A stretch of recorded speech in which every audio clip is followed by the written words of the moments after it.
What's going on, everybody, and welcome back to Exploring Attractions. My name is Scott, and you're watching your stop for all things theme park and attraction related. If you guys are new here, consider subscribing down below with those bell notifications on, and leave this video a like at the end if you enjoyed it. And as always, make sure to check out our social media pages on Instagram and on Twitter at Exploring Attractions, and all that information you can find down below in the description. Today, both Universal Studios Hollywood and Universal Orlando Resort gave us our second haunted house announcement for this year's Halloween Horror Nights. No, are you serious? Why would you go in there? Don't go in there. Oh, really? Ooh, I guess this is the part where the boogeyman gets me.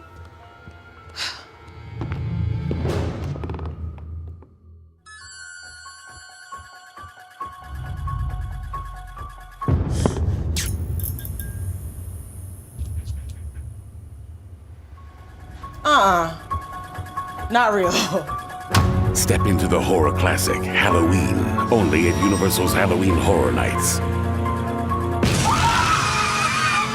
That's right, everybody. Welcome back to Michael Myers. Michael Myers is back once again, but this time we're reliving the 70s. His beginning is your end. Halloween's relentless slasher Michael Myers makes his vengeful return to Universal Studios Halloween Horror Nights in haunted houses inspired by the classic 1978 film. Relive the most iconic moments from Halloween beginning September 2nd at Universal Orlando Resort and September 8th at Universal Studios Hollywood. Now, yesterday, both social media accounts from both coasts put out this random concept art, or not concept art, let's just say promo art, and it was just a random actor on there, actress, and it said "Never Go Alone" with the Halloween Horror Nights logo. Well, later on, as everyone was waiting for an announcement, it was discovered that that actress was actually the one that we saw in the very first trailer for Universal Monsters Legends Collide. That was the friend that was on the phone with the snacker. Well, now we know from this release video that this is the Skeptic. So it seems like with all these different shared announcements, and I'm not talking about originals or anything, but with the shared announcements, and shared meaning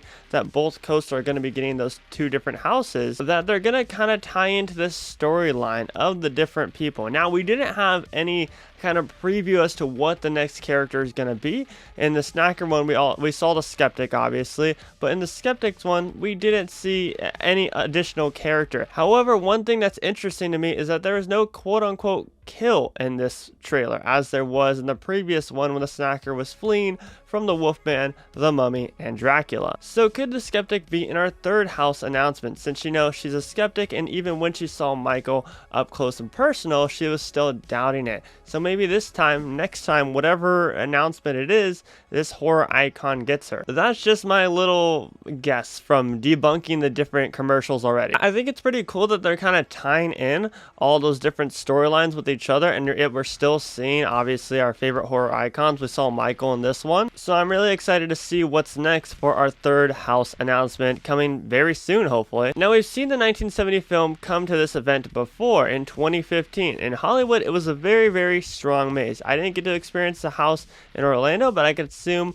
only the best from the highlights and everything. But I will say I'm very excited for Halloween to return to Hollywood, at least, because I thought that the 2015 version was one of the best Halloween mazes that we definitely got. It's gonna take me a while to call them houses because there have been mazes for so long in Hollywood, but it's going to take me a while. Now, where it's being currently constructed at in Hollywood is actually in the Curious George area, right next to the rumored Scarecrow house. Obviously, fans have debunked that this looks exactly like the Myers house, and now we have further confirmation that that's what it's going to be, where American Werewolf in London was originally rumored to be at, off of the Horror Night Nightmare speculation map. With Orlando, we don't have a confirmation on where this house will be located quite yet. However, if we're basing our thoughts off the Horror Night Nightmare speculation map, it seems like this will be located in one of the parade buildings right next to the ET area. And of course, with both coasts, now it seems like they're releasing preview merchandise like the shirt that I'm wearing right now that we were able to pick up at Universal literally the day of the announcement for Legends Collide. So that merch will be available today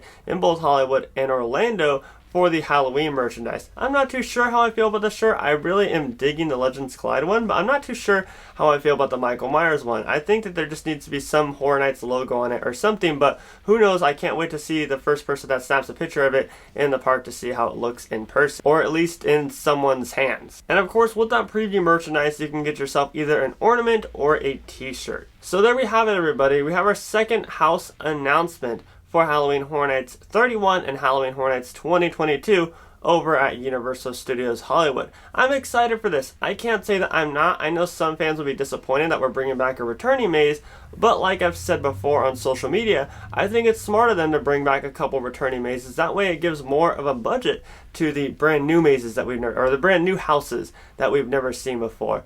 To whereas it won't cost as much money to bring back these returning houses, that way they can have the higher budget for the new houses. And also it gives us fans a chance to check out some of the houses that some may have not experienced or some of us just may have missed from a long time ago. And let me tell you, it's been a long time since I stepped foot into the Myers house for the 2015 house, so I'm very excited. I'm very thrilled. Before in 2015 for Hollywood, it was in the Persian courtyard and it fit well in there. However, we've never seen it in a full-on like tent, if you will. So I'm curious to see how they transition a Persian courtyard house into a regular Halloween Horror Nights tent. I'm sure we'll see a couple of new scenes in there, here and there, because the Persian courtyard is obviously a little bit smaller, so I'm sure it'll be a little bit longer and we'll have a couple of different scenes that we didn't see in the 2015 original version. I feel like Orlando's will relatively be the same because it'll be the same length and whatnot, but I'm sure you guys can expect as well some different scenes being placed in the house over on the East Coast. Regardless, I can't wait to walk through both of them, and when Halloween Horror Nights returns this fall, we're all in for a treat, so make sure to never go alone. Oh man, that just feels so weird saying never go alone. But everyone, that's going to do it for today's spooky news here on Exploring Attractions. My name is Scott, and you've been watching your stop for all things theme park and attraction related. If you guys are excited about Halloween, if you're excited about HHN, make sure to leave your comments down below in the comments section. I'd love to hear your guys' thoughts.